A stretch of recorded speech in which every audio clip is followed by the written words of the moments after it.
ګرانو کتونکو السلام علیکم. زه محمد سلمان همدرد د حق غږ پښتو چینل خبري لنډیز کې ستاسو قربا اوس تاسو پام را اړوم د مهمو خبرونو لنډیز.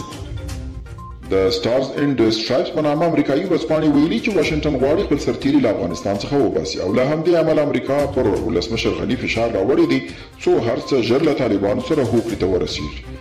یورو ایشیا ریویو خپرونه وایي چې افغان جګړه په امریکا کې خپل محبوبیت بایللي او ډېر امریکایان په دې باور دي چې دغه جګړه بې معنا او له بې ځایه لګښتونو پرته بله هیڅ ګټه نه لري. سرچینه کاږي چې د بایډن اداره هم نه غواړي په افغانستان کې خپلې بې معنا او بې پایه جګړې ته دوام ورکړي.